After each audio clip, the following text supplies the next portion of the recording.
마태복음 42번째 제목은 내 보물 있는 곳에 내 마음도 있다입니다. 기독교의 가장 큰 경쟁자가 뭐라고 했죠? 돈입니다. 물질, 만문이에요. 이것을 다른 말로 하자면 하나님을 가장 잘 섬기는 방식도 돈과 관련되어 있다는 것이죠. 헌금을 많이 하라는 말이 아닙니다. 돈을 쓰는 방식, 돈을 버는 수단, 돈을 모으는 방법, 곧 돈에 대한 우리의 마음가짐, 돈에 대한 우리의 가치관이 하나님을 섬기는 방식과 깊이 연결되어 있다는 겁니다. 지나친 말일까요? 성경적 증거를 몇 가지 찾아보도록 하죠. 먼저 성경에는 돈과 관련된 구절이 무려 2350구절이 나옵니다.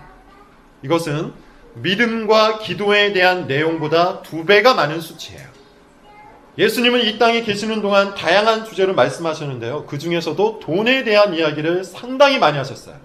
가르침의 15% 정도가 돈과 관련된 이야기입니다. 특히 신약 성경은 돈을 구원과 연결시켜요. 돈과 구원, 돈과 신앙을 항상 연결시켜서 말한다는 겁니다. 대표적인 것이 삭개오 이야기죠. 평생을 돈에 미쳐서 살았던 세리장 삭개오입니다. 삭개오가 회개를 하죠. 그리고 속여서 빼앗은 것이 있으면 4배로 갚겠다고 해요. 그때 예수님이 이렇게 말씀하십니다. 오늘 구원이 이 집에 임하였다. 오늘 구원이 이 집에 임하였다. 잘했다. 이 정도의 칭찬이 아니었어요. 굳이 구원이라는 용어를 사용하셔서 삭개오의 회개를 인정해 주셨어요. 부자 청년에게도 비슷한 말씀을 하세요. 어떻게 해야 영생을 얻을 수 있습니까? 이것이 부자 청년의 질문이었습니다. 예수님이 뭐라고 하시죠? 내 소유를 팔아 가난한 자에게 주라. 그리고 나를 따르라. 부자 청년이 슬퍼하면서 떠나가죠. 이 청년을 보면서 예수님은 부자가 천국에 들어가기가 어렵다. 이렇게 말씀을 하세요. 이 2가지 예화는 돈이 사람의 마음을 지배한다는 것을 보여주고 있습니다. 그리고 돈이 사람의 마음을 지배하는 한, 그 사람 인생 속에 하나님의 자리가 없다는 것도 말해주고 있어요. 돈은 구원과 깊은 관련이 있습니다. 돈은 신앙과 아주 깊은 관련이 있어요. 더 정확히 말하면 구원받은 사람은 돈에 대한 가치관이 확실히 다르다는 거예요. 회개에 합당한 열매로서 돈에 대한 행동 방식, 마음가짐이 달라진다는 겁니다. 이것이 성경의 증언이요, 예수님의 교훈이에요. 왜 달라지는 걸까요? 왜 예수님은 이렇게 자꾸만 구원받음과 돈을 연결시켜서 말씀하고 계신 걸까요? 구원받았다는 것과 신앙을 갖게 되었다는 것과 돈 문제가 어떻게 연결이 되길래 예수님께서는 이토록 강하게 말씀하고 계신 걸까요? 오늘 본문이 그것을 증명하죠. 21절입니다. 같이 한번 읽어보죠. 자, 시작. 내 보물이 있는 그곳에는 내 마음도 있느니라. 지난주에 살펴본 말씀인데요. 이 말씀에 근거해 보면 마음이 달라지기 때문에 보물이 달라진다는 거예요. 마음이 달라지기 때문에 돈에 대한 가치관이 달라진다는 겁니다. 그렇다면 결국 구원받으면 신앙은 마음의 문제라는 것을 알 수 있어요. 마음이 변하는 문제라는 겁니다. 저를 보세요. 신앙이라는 것은 생각이 변하는 게 아니에요. 신앙이라는 것은 감정이 변하는 것이 아니에요. 신앙이라는 것은 나의 생활 습관 몇 가지가 변하는 것이 아니에요. 마음이 변하는 겁니다. 마음이 뭡니까? 마음은 한 사람의 인격을 정의하는 정체성 그 자체를 뜻해요. 마음은 그 사람의 됨됨이를 정의합니다. 마음은 그 사람의 행동을 규정해요. 적어도 성경은 마음이라는 용어를 그렇게 사용하고 있다는 것이죠. 예를 한번 볼게요. 부정적인 예 하나와 긍정적인 예 하나를 성경을 통해서 찾아봅시다. 마태복음 15장 19절입니다. 15장 19절 같이 한번 읽어봅시다. 시작. 마음에서 나오는 것은 악한 생각과 살인과 간음과 음란과 도치가 예수님이 하신 말씀입니다. 마음에서 뭐가 나온다고 하죠? 악한 생각이 나온답니다. 사람에 대한 악한 생각, 상황에 대한 악한 생각, 일어나는 일들에 대한 악한 생각이 어디에서 나와요? 우리의 뇌에서 나오는 것이 아니라 우리의 마음에서 나온다고 해요. 마음에서 나오는 것은 그런 생각만이 아닙니다. 살인, 간음, 음란, 도둑질처럼 온갖 악한 행동도 어디로부터 나옵니까? 마음에서 나와요. 우리가 저지르는 나쁜 행동들은 무의식 속에서 나오는 것이 아니에요. 나도 모르게 저지르는 것이 아니라는 겁니다. 우리 안에 또아리를 틀고 앉은 그 악한 마음에서부터 악한 행동이 나오는 거예요. 또 뭐가 있습니까? 거짓말과 비방이 마음에서 나온대요. 악한 말이 마음에서 나온대요. 거짓말을 상습적으로 하는 사람들이 있죠. 거짓말을 하는 것을 아주 쉽게 생각하는 사람이 있어요. 거짓말에 중독된 사람은 자신이 거짓말을 하는지도 모르죠. 그런데 그게 어디에서 나오는 겁니까? 자기 마음에서 나오는 거예요. 마음이 위선으로 물들어 있기 때문에, 마음이 가식으로 물들어 있기 때문에, 마음이 자기를 포장하고 싶은 욕구에 물들어 있기 때문에, 자기 유익을 추구하고 싶은 그 마음 때문에 거짓말을 하는 거예요. 비방도 마찬가지입니다. 사람을 험담하고, 사람을 비방하고, 욕을 하고, 온갖 나쁜 말을 퍼뜨리고 다니는 이유도 그 사람의 마음 때문이에요. 자, 보세요. 예수님은 한 사람의 생각, 한 사람의 행동, 한 사람의 언어가 다 어디에서 나온다고 합니까? 마음에서 나온대요. 생각과 행동과 언어는 한 사람의 인격 그 자체요, 정체성 자체입니다. 그러므로 마음은 한 사람을 정의하는, 한 사람을 규정하는 전부, 모든 것, 인격 그 자체예요. 긍정적인 예도 한번 찾아볼까요? 빌립보서 2장 5절입니다. 빌립보서 2장 5절. 이 정도는 우리가 외워야 하는데요. 같이 한번 찾아서 읽어봅시다. 시작. 너희 안에 이 마음을 품으라. 그리스도 예수의 마음. 바울이 빌립보 성도들에게 요청하고 있는 것인데요. 무엇을 품으라고 합니까? 그리스도의 생각을 품으라고 합니까? 그리스도의 행동을 품으라고 합니까? 그리스도의 마음을 품으라고 해요. 그리스도의 마음, 이것은 그리스도의 인격, 그리스도의 삶, 그리스도의 됨됨이를 뜻하는 거예요. 그리스도의 마음을 품어야만 그리스도와 같은 생각을 할 수 있고, 그리스도의 마음을 품어야만 그리스도와 같은 행동을 할 수 있는 거예요. 그리스도의 행동 몇 가지를 따라하는 걸로는 충분하지 않다는 거예요. 결론적으로 우리의 행위, 우리의 언어, 우리의 생각까지 모두 우리의 마음에서 나오는 것이요, 마음의 결과라는 겁니다. 이 결론은 오늘 본문 말씀과 완전히 일치하죠.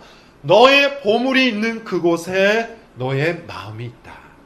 너의 보물이 있는 그곳에 너의 마음이 있다.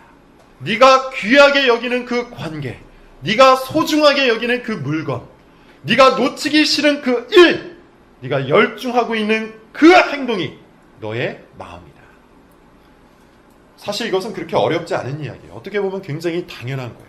아주 쉬운 예로 10,000원을 들고 식당에 간다고 생각을 해보죠. 음식을 골라야 합니다. 사람들마다 다 다른 음식을 선택할 거예요. 자신이 좋아하는 음식이 있기 때문이죠. 어떤 사람은 10,000원을 갖고 고기가 들어간 메뉴를 선택할 것이고, 어떤 사람은 국물이 들어간 음식을 선택할 거예요. 자기가 좋아하는 음식을 위해서 돈을 쓰는 것입니다. 어떤 사람의 선택, 어떤 사람의 기호, 어떤 사람의 생각은 곧 그 사람이 무엇을 좋아하는지, 그 사람의 마음에 무엇이 담겨 있는지를 보여준다는 거예요. 좀 더 본격적으로 100만 원이 있다고 생각해 봅시다. 어떤 사람은 그 돈을 통장에 넣고 저축을 할 거예요. 돈을 쓰지 않고 모을 거예요. 그것이 그 사람의 가치관이에요. 그것이 그 사람의 보물이에요. 그 사람의 마음이 있는 곳이에요. 어떤 사람은 주식에 투자할 거예요. 주식에 투자하고 펀드에 투자해서 더 많은 수익을 얻고자 꿈꿀 겁니다. 그것이 그 사람의 마음이에요. 어떤 사람은 옷을 살 거예요. 어떤 사람은 그동안 먹지 못했던 맛있는 음식을 먹을 거예요. 저 같은 경우에는 장바구니에 담겨있는 책을 다 살 겁니다. 어떻습니까, 여러분? 전혀 어려운 이야기가 아니죠. 너의 보물이 있는 그곳에 너의 마음이 있다. 돈을 사용하는 방식, 돈을 버는 방식, 돈을 모으는 방식은 우리가 정말로 무엇을 선호하는지, 우리가 정말로 무엇을 좋아하는지를 명확하게 보여준다는 거예요. 돈과 관련해서 가장 큰 문제는 우리에게 돈이 있고 없고의 문제가 아닙니다. 우리는 흔히 그렇게 착각을 하죠.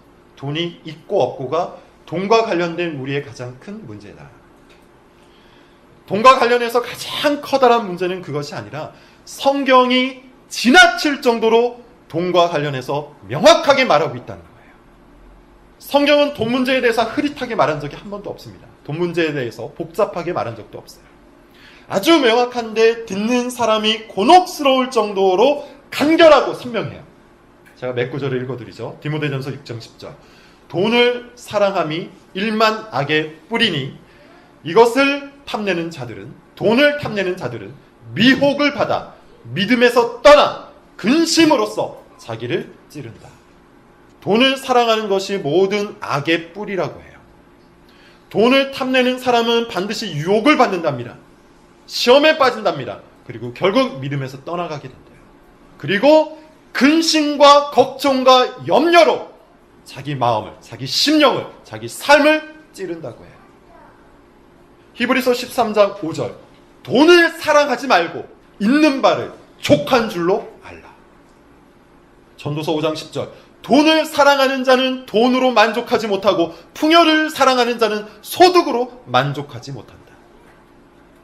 누가복음 12장 15절. 모든 탐심을 물리치라. 사람의 생명이 그 소유에 넉넉한 데 있지 아니한다. 골로새서 3장 5절. 탐심은 우상 숭배이다. 여기 어디에 복잡한 경우의 수가 있습니까? 돈을 사랑하는 마음 곧 탐심은 우상 숭배예요. 돈을 사랑하는 마음을 물리치라고 해요. 돈을 사랑하지 말고 있는 것에 만족하라고 해요. 성경은 지나칠 정도로 명쾌하고 간결합니다.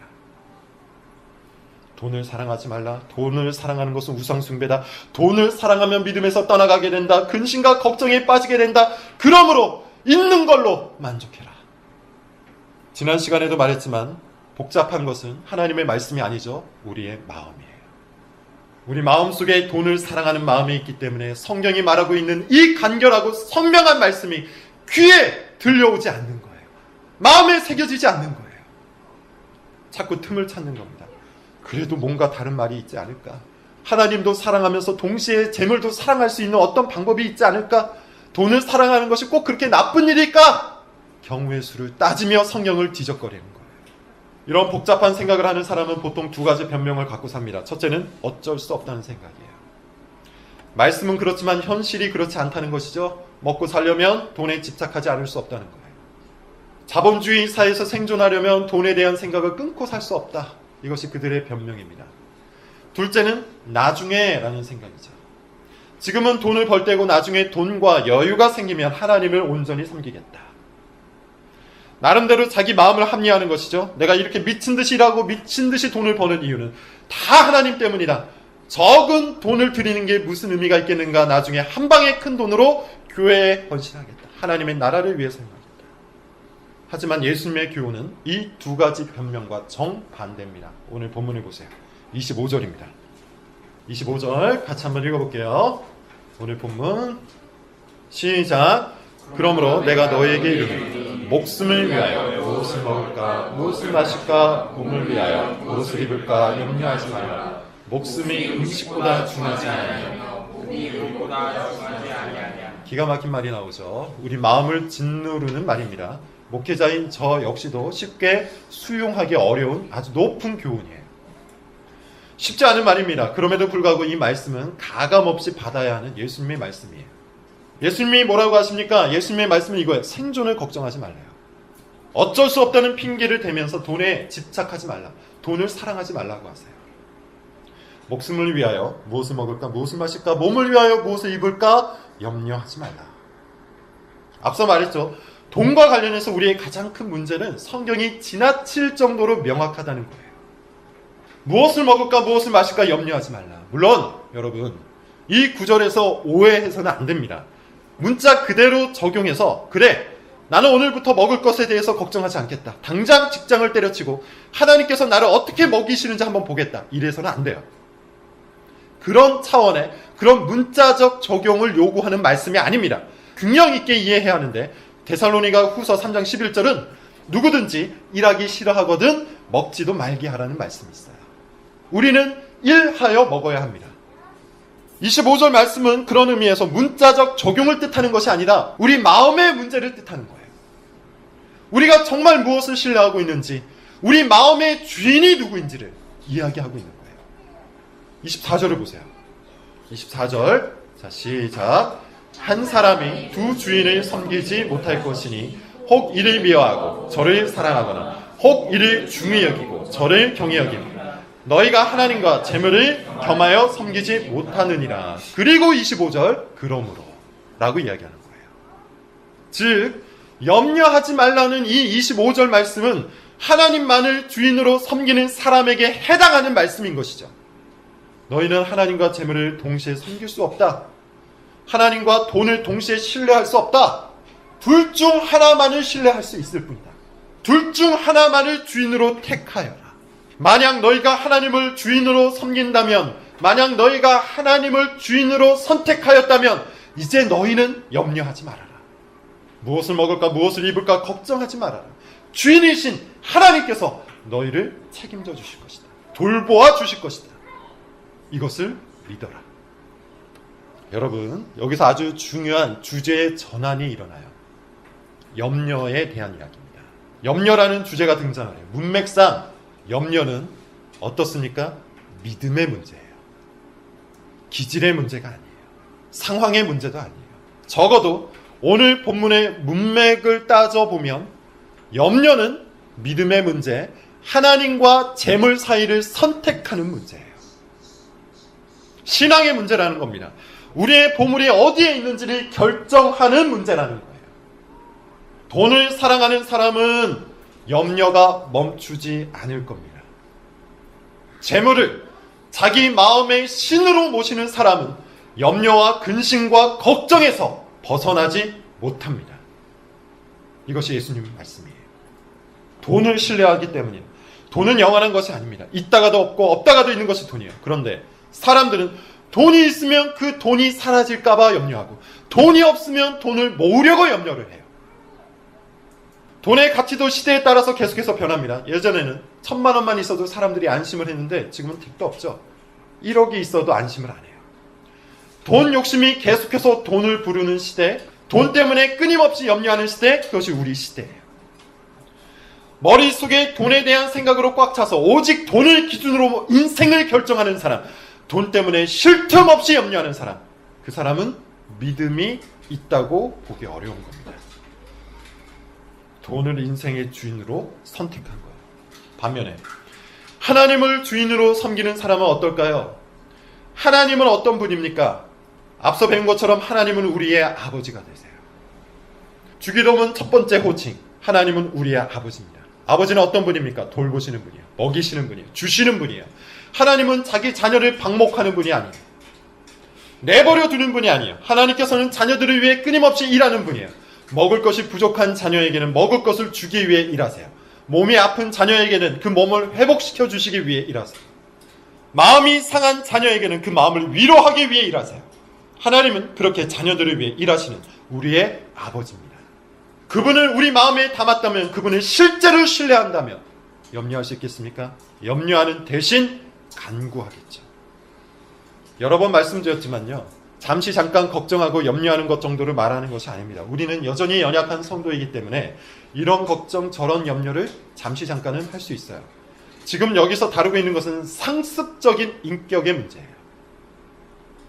돈과 관련해서 끊임없이 염려하는 사람, 돈 문제만 나오면 예민해지는 사람, 돈과 관련해서는 가족과 싸우는 것을 불사하는 사람, 돈 문제만 나오면 신앙조차도 희생하고 포기하는 사람을 말하고 있는 거예요. 어떻습니까, 여러분? 여러분의 염려, 여러분의 근심, 여러분의 걱정 어디에 있습니까? 요즘 여러분들이 염려하고 걱정하는 문제가 무엇입니까? 하나님의 나라와 그의 의입니까? 아니면 돈입니까? 돈과 관련된 문제, 그것만이 여러분의 근심과 걱정입니까? 무엇을 먹을까, 무엇을 마실까의 문제, 그것만이 여러분의 근심과 걱정입니까? 그렇다면 이제 여러분은 내가 참으로 신뢰하는 것이 무엇인지를 스스로에게 물어보셔야 돼요. 나는 정말 하나님을 아버지를 신뢰하는가, 아니면 하나님도 신뢰하는 척하면서 돈을 사실은 신뢰하고 있는 거 아닌가? 만약에 그렇다면 그 사람은 쉴 틈 없이 염려하고 있을 겁니다. 염려라는 단어는 헬라어로 메림나오라고 하는데요, 분열하다, 나뉘다라는 뜻이에요. 이것은 그 마음이 나뉘어진 상태를 뜻하는 것이죠. 마음 한켠에는 하나님이 있고 또 다른 마음 한켠에는 돈이 있는 상태, 그 상태가 바로 염려하는 상태예요. 그런 의미에서 염려는 사람의 자연스러운 상태가 아닙니다. 최초의 창조된 상태가 아니라는 거예요. 처음 하나님께서 사람을 창조하셨을 때 두셨던 마음의 상태가 아니에요. 하나님만을 사랑하고 하나님을 아버지로 신뢰하고 하나님을 주인으로 섬겼던 최초의 그 상태에서는 염려가 없었어요. 두려움이 없었어요. 근심과 걱정이 없었어요. 그런데 이 염려가 언제 들어옵니까? 죄를 범할 때 들어온 거예요. 죄가 들어오던 그 순간을 생각해 보세요. 탐심이 생겼었죠. 하나님만을 주인으로 섬기던 그 마음속에 탐하는 마음이 섞여 들어왔어요.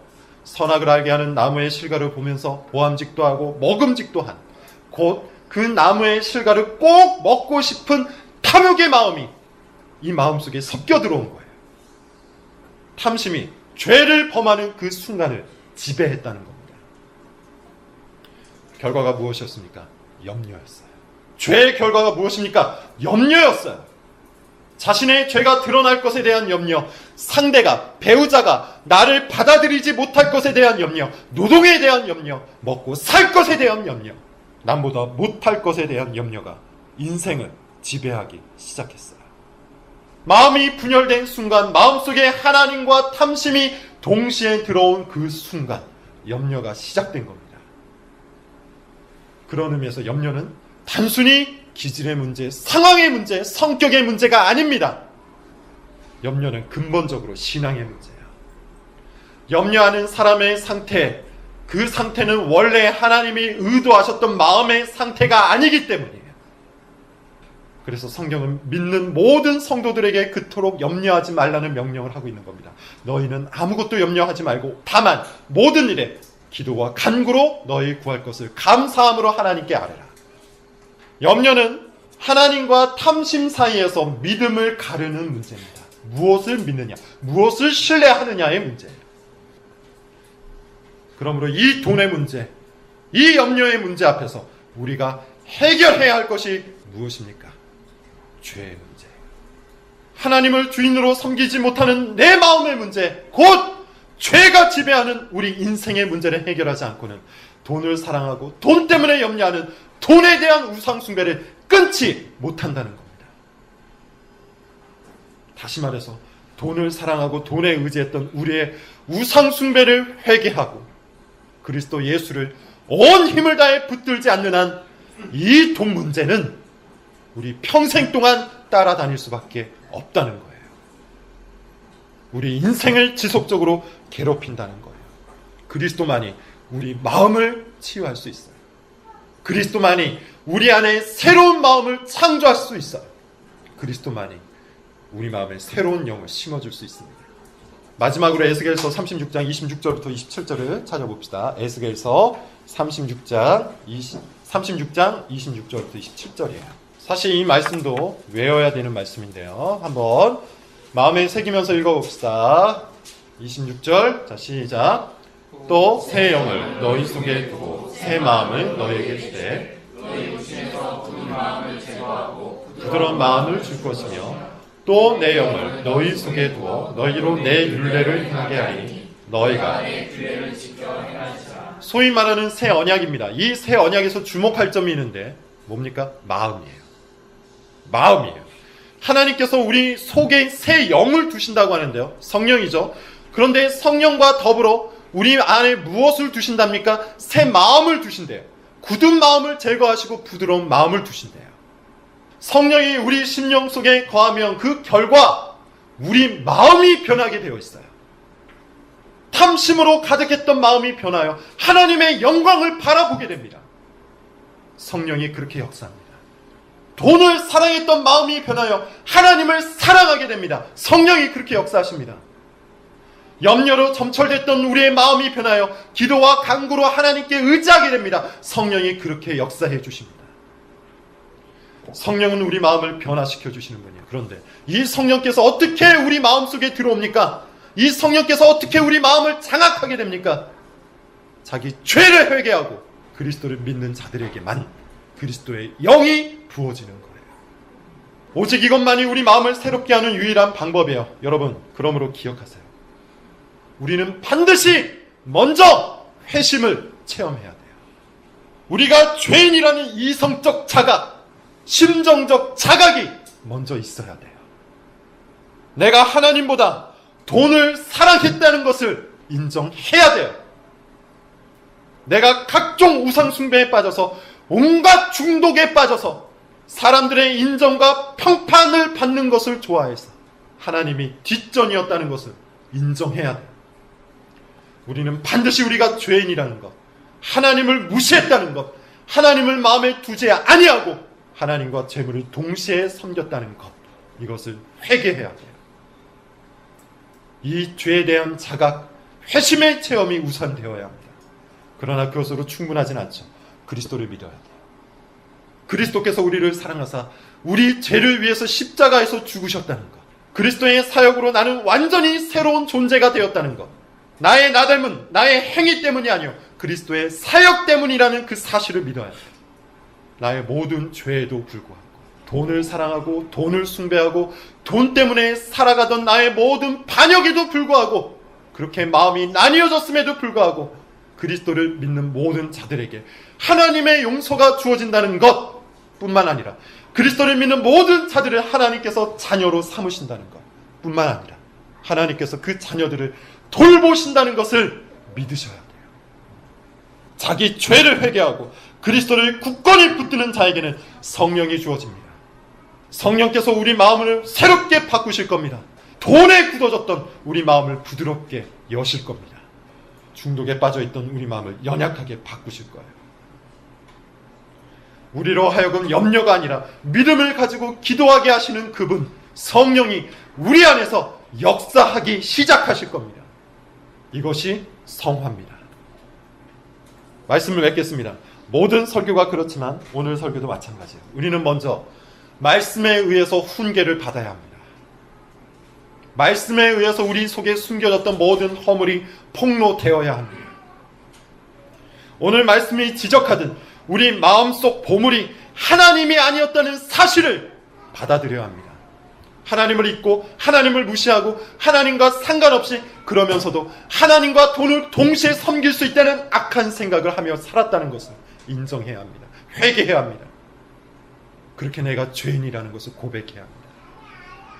오늘 본문은 그렇게 우리가 죄인이라는 것을 여지없이 폭로하고 있어요. 하지만 거기서 멈춰서는 안 되죠. 그럼에도 불구하고 그리스도를 믿기만 하면, 그리스도 안에 머물기만 하면, 그리스도를 힘껏 붙들기만 하면 하나님께서 우리 안에 이 새로운 영, 성령을 주신다는 사실도 아셔야 돼요. 성령께서 우리 마음속에서 역사하신다는 그 사실을 알아야 돼요. 그렇게 오늘 본문은 우리를 그리스도에게로 인도합니다. 죄의 폭로, 그리스도에게로 인도함, 이것이 모든 성경의 목적이요 모든 설교의 목적이에요. 오늘 여러분들에게 이 회개와 믿음이라는 각별한 은혜가 임해서 참된 성도로, 참된 자녀로 구원의 즐거움이 회복되기를 기도합니다. 기도하겠습니다.